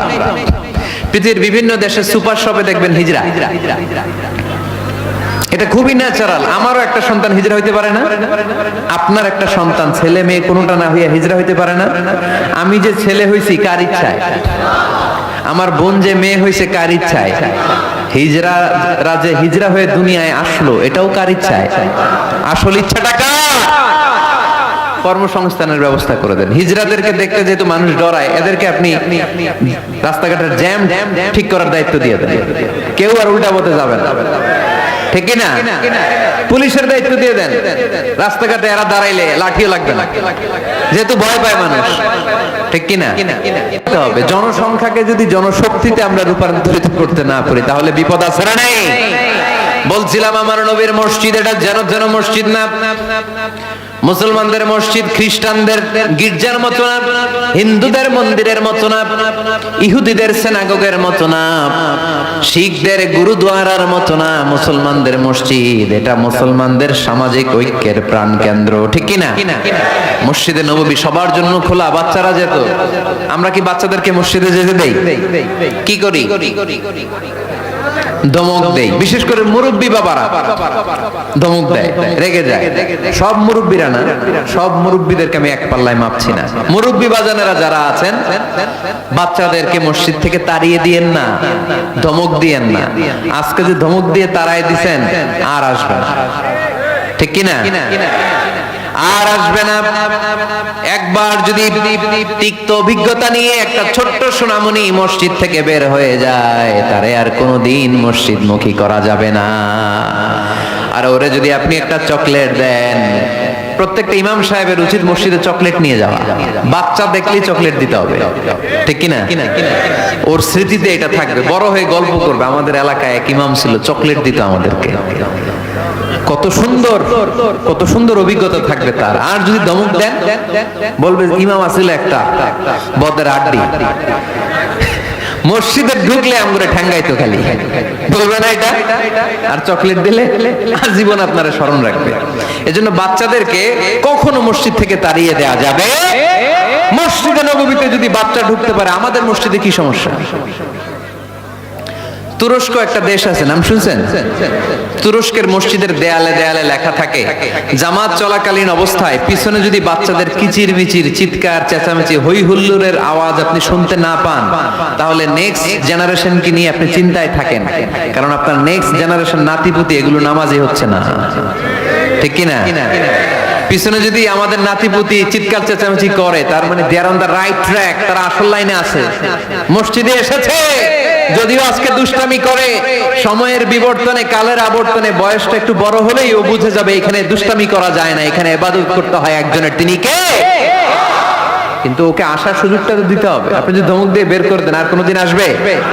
মুরব্বীরা, আর কোনোদিন আমরা বাচ্চাদেরকে ধমক দিব না, ইনশাআল্লাহ বলেন। মুরব্বীরা বলেন ইনশাআল্লাহ। বিশ্বনবীর মসজিদে নববীতে প্রথমে দাঁড়াতো পুরুষ সাহাবারা, তারপরে দাঁড়াতো হিজড়ারা, তারপরে দাঁড়াতো ছোট্ট বাচ্চারা, একেবারে শেষ দিকে দাঁড়াতো নারীরা, ঠিক কিনা? কিন্তু আমরা নারীদেরকে মসজিদে ঢুকতে দেই না। এই জন্য বাজারে যদি বের হয়, কলেজে যদি যায়, লম্বা সময়ের জন্য ঘর থেকে বের হইলে নামাজগুলো কাজা হয়ে যায়, ঠিক কিনা? এই পরিবর্তিত বিশ্ব ব্যবস্থায় এখন নারীদেরকে চিকিৎসা নেওয়ার জন্য হসপিটালে যেতে হয়, শিক্ষার জন্য ইউনিভার্সিটিতে যেতে হয়, নানা কাজে বাইরে যেতে হয়। এই লম্বা সময়ের মাঝখানে যদি কোনো সালাত থাকে, এই সালাতটা সে পড়বে কই? আপনারা তো ব্যবস্থা রাখেন নাই মসজিদে। মসজিদে একটা সুন্দর করে ব্যবস্থা রেখে দিবেন নারীদের, যাতে ওনারা ওইখানে যে সেফটি সিকিউরিটির সাথে নামাজটা পড়তে পারে, নামাজ যেন কাজা না হয়। ও বুয়ুতুহুন্না খায়রুল লাহুন্না, যদিও নারীদের জন্য ঘরে নামাজ পড়লে বেশি সওয়াব, কিন্তু কখনো যদি কাজে বাইরে বের হয়ে যায়, নামাজের সময় যাতে নামাজ কাজা না হয়, এজন্য মসজিদের এক জায়গায় নারীদের জন্য জায়গা থাকার দরকার আছে না নেই? ইয়াং ছেলেরা মসজিদে যেতে চায় না, মসজিদ কেন্দ্রিক না, ক্রিকেট খেলা দেখতে যায়, আড্ডা মারতে যায়, ঘোরাফেরা করতে যায়, মসজিদে যায় না। কারণ মসজিদে তাদেরকে আকর্ষণ করার মতো অ্যাট্রাকটিভ কোনো অ্যাক্টিভিটিজ আমরা মসজিদে রাখতে পারি নাই। ওদের তো একটা কাজ লাগবে। ইয়াংরা টিম ওয়ার্ক পছন্দ করে, কি করে? টিম ওয়ার্ক, একসাথে গ্রুপ মিলে একটা গ্যাং তৈরি করে কাজ করতে ওরা পছন্দ করে, ঠিক কিনা? তো এটা সুযোগ তো ওদেরকে করে দিতে হবে। মসজিদ হবে আমাদের সামাজিক ঐক্যের কেন্দ্রবিন্দু, যুবকদের জন্য অনেক অ্যাক্টিভিটিজ এই মসজিদের মধ্যে রাখতে হবে, তাহলে তারা মসজিদমুখী হবে। চিল্লায় বলেন ঠিক কিনা? প্রতিটা মসজিদ এমন ভাবে তৈরি করা উচিত যাতে করে ছোট বাচ্চারা মসজিদে আসে, একটা কিড জোন থাকবে, কিড জোন। আমি মালয়েশিয়া সহ পৃথিবীর অনেক জায়গায় অনেক বড় বড় মসজিদে কিড জোন দেখেছি, মানে বাচ্চাদের খেলার জায়গা। মসজিদের বারান্দায় বাচ্চাদের খেলার জায়গা, বাচ্চারা ওখানে খেলাধুলা করতেছে, মায়েরা নামাজ পড়তেছে, ছেলেরা নামাজ পড়তেছে। বাচ্চারা এই নামাজের দৃশ্য দেখতে দেখতে একদিন নিজেই ওযু করে নিজেই নামাজ শুরু করে দিচ্ছে। দেখবেন ছোট্ট বাচ্চাটা, আমরা যখন নামাজে দাঁড়াই, আমার মেয়েও দাঁড়ায় আমার পাশে, ছোট্ট মেয়েটাও কিচ্ছু পারে না, আমি যখন সূরা পড়ি ও মুখ নাড়ায়, এরকম মুখ নাড়াইতেছে, কি যে পড়ে ও নিজেও জানে না, কিন্তু আব্বু নাড়াইতেছে মুখ, আমিও নাড়াবো, আমি রুকুতে যাই, সেও রুকুতে যায়। সুবহানাল্লাহ কইবেন না? বাচ্চারা তো দেখে দেখে শিখে, মসজিদে নিয়ে যেতে হবে। কিড জোন, কি বলে জায়গাটারে? কিড মানে বাচ্চা, তাই না? বাচ্চাদের একটা জোন থাকবে, ওখানে বেলুন থাকবে, ওখানে খেলনা থাকবে, ওখানে যে বাচ্চারা খেলবে। আরে বাচ্চারা চিৎকার চেঁচামেচি করবে না তো 80 বছরের বুড়ার চিল্লাবে নাকি? বাচ্চারাই তো চিৎকার করবে, ওরা গ্লাস ভাঙবে, লাফালাফি করবে, দুষ্টামি করবে, ওরাই তো চিল্লাবে। বাচ্চারা লাফালাফি না করে 70 বছরের এক মুরব্বি যদি লাফায়, শুনেই হাসতেছেন আপনারা। তার মানে মুরব্বীরা তো এটা করবে না, করবে বাচ্চারা। বাচ্চাদের কাজ বাচ্চাদেরকে করতে দেন, ওদেরকে বুঝাবেন যে আব্বু এটা ইবাদত গাহ। রাজি আছেন তো? শুনবেন শুনবেন? ও অনেক রাত হয়ে গেছে, তো শেষ করে দিব, আর কয়েক মিনিট করা যায় না? শুনবেন শুনবেন? আলোচনা কি চলবে? তাহলে আর কয়েক মিনিটে আমরা মাস্টার প্ল্যানটা শুনবো, আর কি কি অ্যাক্টিভিটিজ মসজিদে রাখবো এটা আমরা শুনবো ইনশাআল্লাহ। পড়েন। একটা প্রাণবন্ত মসজিদের অবকাঠামো, একটা প্রাণবন্ত মসজিদ যদি আমরা গড়তে চাই, কি কি লাগবে? নাম্বার 1, যোগ্য ইমাম লাগবে। কি লাগবে? ইমাম। অনেক বড় দায়িত্ব। সমাজে কি চলছে, কি ক্রাইসিস, এই ক্রাইসিস, এই সংকট থেকে উত্তরণের উপায় কি? ইমাম খতিব যদি আমাদেরকে এটা অ্যাড্রেসই করতে না পারে, ওই ইমাম দিয়ে আমরা কি করব? কথা কানাকে আমি নামাজ পড়াইতে পারি না, কেমন ক্যামেরাম্যান পারে না, সভাপতি সাহেব পারে না, তো ইমাম লাগবে কেন আমাদের? আমরাই তো আমগো নামাজ পড়তে পারি। ইমাম মানে তো নেতা, he lead the way, he lead the way. নেতা কারে বলে? Who knows the way, who goes the way, who shows the way, he is the leader. ঠিক কি না? নেতা কারে কয়? Who knows the way, who goes the way, who shows the way. যে পথ চিনে, যে পথে যেতে পারে, অন্যরে নিয়ে আগাইতে পারে, সে নেতা। তাহলে ইমামের দায়িত্ব, খতিবের দায়িত্ব প্রতি শুক্রবারে গড় পড়তা আলোচনার দরকার নাই। সমাজে কি ক্রাইসিস চলতেছে, ডেঙ্গু, এই ডেঙ্গু অবরোধে, ডেঙ্গুকে ঠেকাতে বিশ্বনবী সাল্লাল্লাহু আলাইহি ইসলামের কি নীতিমালা ছিল, ওইটা শোনাইতে হবে আমাদেরকে ইমাম সাহেবের। ঠিক কি না? প্রচন্ড শীতের প্রকোপে কাঁপছে পুরো বাংলাদেশ, শীতকালে বিশ্বনবী কি আমল করছে ওইটা শোনাইতে হবে এখন আমাদেরকে। কথা কয় না? এখন চলতেছে শীত, আপনি খিজির আলাইহিস সালামের গল্প শোনাইতেছেন, হবে? ওই ইমাম খতিবের আমাদের দরকার নাই। কথা কি মাথায় ঢুকতেছে? কারেন্ট ওয়ার্ল্ডে কি চলে, কারেন্ট অ্যাফেয়ার্স কি চলে, ওইটার আলোকে ইসলামের সমাধান কি, ইমাম যদি ওইটা শোনাইতে পারে, হি ইজ আওয়ার ইমাম, হি ইজ আওয়ার খতিব। আওয়ার খতিব শুড বি ডিসকোয়ালিফাইড পার্সোনালিটি, এরকম লোক হইতে হবে। তাহলে একটা প্রাণবন্ত মসজিদের যে অবকাঠামো, আপনাদেরকে আজকে মাস্টার প্ল্যানটা দেই। নাম্বার 1, একজন যোগ্য ইমাম, যোগ্য খতিবের দরকার, যাদের বেতন হবে কমসে কম 1 লাখ টাকা। কত? হুজুর এইবার আর আমরা নাই, অহন আমি নাই, অহন আমনে থাকেন, দিবেন না? দিবেন না? ওরকম ইমাম পাওয়া গেলে দেওয়া যাবে না? যাবে। মাশাআল্লাহ। শুনেন, জরুরি আলাপ, এটা জরুরি আলাপ আপনাদের সাথে। নাম্বার 2, প্রশস্ত এবং বড় এরিয়া নিয়ে মসজিদ করতে হবে, ছোট জায়গা নিয়ে না। একটা মসজিদ করতে হবে কমসে কম 50 বিঘা জায়গার উপর। কয় বিঘা? ওই যে ডরাই গেছে এখন। 50 বিঘা একটা জায়গা হইলো, এরকম জায়গা দেওয়ার মানুষ অনেক আছে। ওনারা এরকম সুন্দর মাস্টার প্ল্যান দিতে হইলে আজকের এটার পরে যে কত ফোন কল আমার কাছে আসবে যে হুজুর আমি 50 কোটি টাকা নিয়ে রেডি, আপনি এসে উদ্বোধন করে দিয়ে যাবেন মসজিদ। শুনবেন আপনারা কয়দিন পরে, আজকের এই আলোচনার পর ইনশাআল্লাহ। পড়েন, অনেক বড় প্রশস্ত এরিয়া নিয়ে আপনার মসজিদ করতে হবে। ঢাকার মসজিদগুলো দেখছেন চিপা গলি, এটা যে মসজিদ বোঝাই যায় না। আরে মসজিদের শান শৌকত আর ইমেজ দেখে বিধর্মী ভাইয়েরা মুসলমান হওয়ার জন্য পাগল হয়ে যাবে, মসজিদে ঢুকার জন্য পাগল হয়ে যাবে।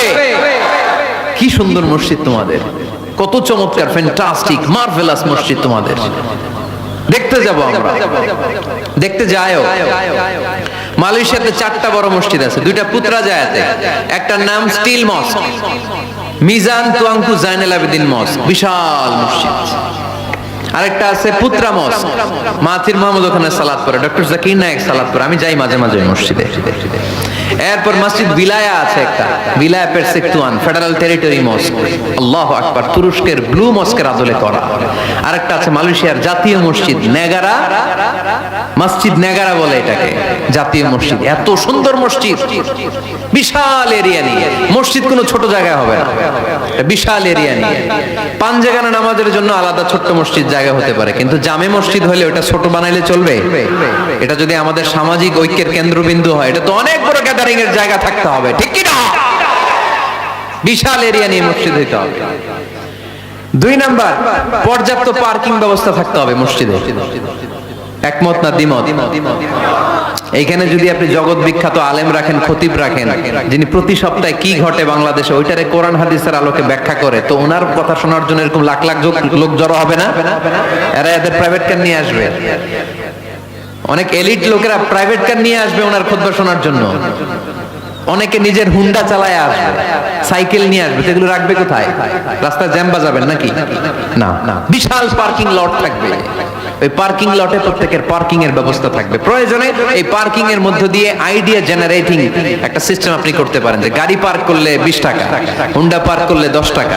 এক জায়গায় আমার মাহফিলে শুধু পার্কিং দিয়ে কামাইছে 7 লক্ষ টাকা। সুবহানাল্লাহ নাই? This is called idea. বর্তমান পৃথিবীতে আইডিয়ার বড় দাম। পার্কিং লট রাখতে হবে, বিশাল বড় পার্কিং লট। মসজিদ ছোট জায়গায় হবে না, অনেক বড় জায়গা, খোলামেলা, ভেন্টিলেশন সিস্টেম থাকতে হবে। এরপরে মনোরম ওয়াশ এরিয়া লাগবে, ওয়াশ এরিয়া যেখানে সুন্দর অজু করা যায়, গোসল করা যায়। আমাদের বাংলাদেশের মসজিদের টয়লেটে ঢোকা যায়, দুর্গন্ধ কারে কয়? বদনার মধ্যে হাত দেওয়া যায়, টিস্যু নাই। এই ফ্ল্যাশ দিছে কে? ফ্ল্যাশ দিও না, মোবাইলের ফ্ল্যাশ বন্ধ করো। আমাদের মসজিদগুলোর টয়লেটের দিকে খেয়াল করছেন? কেন হিন্দুরা মুসলমান হবে? কেন কেন আসবে? এই দুর্গন্ধের জায়গায় আসবে কেন? আমি তো যেতে পারি না বাংলাদেশের কোন মসজিদের টয়লেট, আমি ঢুকতে পারি না, বদনাটা ধরা যায় না। তেলা পোকা, মাকড়সার বাসা, টিকটিকি কান্দের উপরে এসে পড়ে, আছে না নাই? 6 মাসও পরিষ্কার করে না একবার। আপনি মালয়েশিয়ার মসজিদগুলো যদি দেখেন, মসজিদে টয়লেটে ঢুকলে আপনার ঘুম চলে আসে, 5 স্টার হোটেলের মতো। এত সুন্দর লুকিং গ্লাস, এত সুন্দর wash area, liquid soup, towel. অজু করে মসজিদে ঢুকলেই পরানটা জুড়ায় যায়। তাহলে সুন্দর ওয়াশ এরিয়া লাগবে, কি বলেন? লাগবে না? লাগবে। এরপরে মসজিদের বাইরে ফুলের বাগান লাগবে। কি লাগবে? ইকো ফ্রেন্ডলি মস্ক বলে এটাকে, ইকো ফ্রেন্ডলি, পরিবেশ বান্ধব মসজিদ। মুসল্লিরা যখন ঢুকবে ফুলের গন্ধের সৌরভে এমনি তো মন মাতোয়ারা। সুবহানাল্লাহ কইতে পারলেন না? আপনাদের কথাগুলো বুঝতে কষ্ট হচ্ছে মনে হয় না? বুঝতেছেন সবাই? ফুলের বাগান লাগবে মসজিদের চারদিকে, ফুলের বাগান, পাতাবাহার, ফুলের গাছ, সুগন্ধে মসজিদ থাকবে আমোদ। এরপরে মসজিদে বিশুদ্ধ পানি খাওয়ার ব্যবস্থা থাকতে হবে, ফর ফ্রি। ফিল্টার দিয়ে বিভিন্ন জায়গায় পানির ব্যবস্থা। আল্লাহর বান্দারা নামাজ পড়তে আসে, পানি খাওয়ার জায়গাটাও নাই। এরকম মসজিদ আছে না নাই? সুন্দর পানি খাওয়ার ব্যবস্থা রাখতে হবে আপনাদের ওই মসজিদে, যে মসজিদটাকে সামাজিক ঐক্যের কেন্দ্রবিন্দু আপনারা বানাতে চান। এই আপনারা উঠছেন কারা কারা? কি হয়েছে আপনাদের? হ্যাঁ, বসেন বসেন বসেন, একসাথে যাব আমরা। তাহলে ফুলের বাগান গেল না, এটাকে বলে ইকো ফ্রেন্ডলি মস্ক, পরিবেশ বান্ধব। বিশুদ্ধ খাবার পানি, এরপর লাগবে এয়ারকন, লাগবে সিসি ক্যামেরা, লাগবে ক্লোজ সার্কিট ক্যামেরা, কোনো সমস্যা হলে যাতে ফুটেজ আমরা বের করতে পারি, কি বলেন? উন্নত কার্পেট লাগবে, ডিজিটাল সাউন্ড সিস্টেম লাগবে। অনেক জায়গায় আল্লাহু আকবার, ওদিকে মুকাব্বির কয় আল্লাহু আকবার, মাইক নাই, মাইক নষ্ট। তো মাইক নষ্ট, আপনি কি করছেন? ঠিক করেন না কেন এগুলো? ডিজিটাল সাউন্ড সিস্টেমের কোনো বিকল্প নাই। এরপর জুতা রাখার নিরাপদ বাক্স লাগবে। কি কন? বড় লোকেরা মসজিদে যায় না জুতা চুরির ভয়ে। এর জুতার দাম 30,000 টাকা, মসজিদে যায় কি হারাবে নাকি? কথা বলেন। ওখানে যদি জুতা রাখার সেলফ সিকিউরিটি বক্স থাকতো, উনি 10 টাকা দিয়ে হইলে ওখানে রাখতো, পরে টোকেন দিয়ে আবার নিজের দামে জুতা ফিরিয়ে নিত। কথা বলেন। প্রতিটা মসজিদে এরকম জুতা রাখার সুন্দর নিরাপদ বাক্সের দরকার আছে না নাই? তারপরে সূত্রা লাগবে, সূত্রা সুন্নত নামাজ পড়ার জন্য এই যে সূত্রা থাকে না, যাতে সামনে দিকে গেলেও সমস্যা নেই, এই সূত্রাগুলো লাগে। রেহাল লাগবে, টিস্যুর বক্স লাগবে, টাওয়াল লাগবে, আতরের বোতল লাগবে। মসজিদের বিভিন্ন জায়গায় আতরের বোতল থাকবে, পারফিউম মেখে মেখে নামাজে দাঁড়াবে। আর রমাদানে এই মসজিদের ভিতরে একসাথে ইফতারি করার সুযোগ থাকতে হবে। কথা বলেন ঠিক কিনা? কি দরকার ঘরে ইফতারি করার? ইফতারিগুলো নিয়ে আপনি মসজিদে যান, মহিলারা মহিলাদের এরিয়াতে বসবে, ভাইরা ভাইদের এরিয়াতে। কি সুখ, আনন্দের হাসি হাসেন, একসাথে খান। সারা দিনের রোজার কষ্টটারে ভুলায় দিবে কে? আল্লাহ। ফ্যামিলি নিয়ে মসজিদে যান আর না যান, ইফতারি পাঠায় দেন, অথবা পথিকদের জন্য, মুসাফিরদের জন্য ইফতারের ব্যবস্থা রাখেন। একসাথে ইফতারি করবেন মসজিদে। মসজিদে নববীতে তাই হতো। নারীদের জন্য আলাদা জায়গার কথা বলেছি, এটা হবে সেফটি এন্ড সিকিউরিটির সাথে। পুরুষদের দরজা একদিকে, নারীদের দরজা আরেকদিকে। নারীরা নারীদের ওই জায়গা দিয়ে ঢুকবে, ওই জায়গা দিয়ে বের হবে। এটা আলাদা দেয়াল দেয়া থাকবে, এদের টয়লেট আলাদা, ওয়াশরুম আলাদা, ওয়াশিং এরিয়া আলাদা, সবকিছু হবে আলাদা। নারীদের মসজিদে আসার দরকার আছে না নাই? সেফটি সিকিউরিটির সাথে তারাও এসে কোরআনের কথা শুনতে হবে। এই মসজিদ 24 ঘন্টা খোলা থাকতে হবে, 24 আওয়ার্স। কয় ঘন্টা? প্রায় মসজিদের লাইট বন্ধ করে দেয়, টয়লেট বন্ধ করে দেয়, আছে না নাই? তাহাজ্জুদ পড়তে অনেকে যেতে পারে না। মুসাফির মানুষ রাত 12টার দিকে নামাজটা পড়বে, সুযোগ নাই, আছে না নাই? মসজিদের সিকিউরিটি গার্ড লাগবে, করা সিকিউরিটি গার্ড, চারদিকে সিকিউরিটি গার্ড থাকতে হবে। শিশুদের জন্য আলাদা জায়গার কথা বলেছি। এই মসজিদে সেমিনার হল থাকবে। কি থাকবে? এখানে প্রতি মাসে সেমিনার হতে হবে। কমিউনিটি সেন্টার থাকবে মসজিদের পাশে অ্যাটাচ করা। কি সেন্টার? এলাকার সব বিয়ে টাঙ্গাইলের এই মসজিদ হইতে হবে। কথা কন। এজন্য তো মেয়েরা উলঙ্গ জামা পরে বিয়ের অনুষ্ঠানে নাচে কেন? মসজিদে বিয়ে হয় না যে? এগুলো তো হয় বাড়ির ছাদের উপরে, দুম্মা চলে দুম, নাচানাচি, হিন্দি গান। মসজিদের কমিউনিটি সেন্টারে বিয়ে হলে হিন্দি সিনেমা লাগানোর সাহস কেউ পাবে? নারীগুলো সব হেজাব আর বোরকা পরে আসবে বিয়ের অনুষ্ঠানে, ঠিক কি না? সামান্য খেজুর বিতরণ করে বিয়ে শেষ। এটাই বিয়ের অলিমা। এদিকে ইজাব, এদিকে কবুল। খেজুর ছিটাই দিলাম, খায়া বাড়িতে জানার দোয়া করে। সহজ না কঠিন? সহজ না কঠিন? কমিউনিটি সেন্টারে বিয়ে হবে, মসজিদের সাথে অ্যাটাচ করা। মসজিদের সাথে অ্যাটাচ লাইব্রেরি থাকতে হবে। কি থাকতে হবে? এই লাইব্রেরিতে পড়াশোনা করবে এলাকার লোকজন। সর্বশেষ মসজিদ ম্যানেজমেন্ট অফিস থাকবে। এই যে পুরো মসজিদের মাস্টার প্ল্যান আপনাদের সাথে শেয়ার করলাম, এটার ম্যানেজমেন্ট বিভাগ থাকার দরকার আছে না নাই? এই ম্যানেজমেন্ট অফিস থাকতে হবে। এরকম মসজিদ বাংলাদেশে হোক, আমরা চাই কি চাই না? 64 জেলায় 64টা লাগবে। আমি একটা করব ঢাকায়, আর বাকি ব্যবসায়ীরা, বিজনেস ম্যাগনেট, সিআইপি যারা আছে আপনাদের এলাকায় আপনারা করবেন। যে কোনো সিআইপি, ভিআইপি, এমপি, মন্ত্রী আমার সাথে যোগাযোগ করতে পারেন। আমি আপনাদেরকে ইন ডিটেইলড এই মাস্টার প্ল্যান দিব। আপনার জেলায় জেলায় মসজিদ করলে প্রয়োজনে আমি নিজে যে উদ্বোধন করে দিয়ে আসি। কিন্তু এরকম মডেল মস্ক, আল ওয়াসাতিয়া মডেল মস্ক প্রতিটি জেলায় জেলায় বাংলাদেশে থাকার দরকার আছে না নেই? শুধু নামাজের জায়গা বানায় রাখছি আমরা। কত কিছু করা যায়, কত নানামুখী কার্যক্রম আছে মসজিদের। এই মসজিদে তালিমুল কোরআনের প্রজেক্ট থাকবে, কোরআন শিক্ষার আসর, শিশুদের, মহিলাদের, বয়স্কদের। দরকার আছে না নাই? আজীবন নামাজ পড়ি নাই, বুঝি নাই, ওয়াজগুলো শুনে এখন নতুন করে অনেকের হুঁশ ফিরতেছে, হুজুর কি করব, বয়স তো 50, নামাজের নিয়ম জানি না, কোরআন পড়তে পারি না। তাদের জন্য, বয়স্কদের জন্য কোরআন শিক্ষার আসর, শিশুদের জন্য কোরআন শিক্ষার আসর, তাহফিজুল কোরআন প্রজেক্ট থাকবে মসজিদে। তাহফিজুল কোরআন project full time, part time. 30 পারার হাফেজ, 5 পারার হাফেজ, 7 পারার হাফেজ, সমস্যা নাই। আমাদের দেশে মনে করে এক বাবার 5 ছেলে, একটারে হেফজখানায় দিয়েছি, তুই 30 পারাই করবি, আর বাকি 4 পোলা ওগর ইংলিশ মিডিয়ামে দিয়েছে, তোকে কোনো দায় দায়িত্ব নাই, তোরা খালি দুম্মা চলে দুম। আছে না নাই? এটা একটা ভুয়া আইডিয়া। একজনে 30 পারা মুখস্থ করবে, বাকি ছেলেগুলা করবে না। না, এটা না। যে যতটুকু পারে। আরব দেশে, মিশরে আমি পড়াশোনা করেছি 5 বছর। আমি মিশরের ড্রাইভারদের সাথে দেখলে জিজ্ঞেস করতাম, হাবিবি আমেলে হাফিজতে কাম গুজ মিনাল কোরআন, কোরআনের কয় পারা মুখস্থ পারো? বলে মালিশ বা আশরাত আকজাবাস। সরি, আমি আসলে বেশি মুখস্থ করতে পারি না, 10 পারা করছি। ড্রাইভার।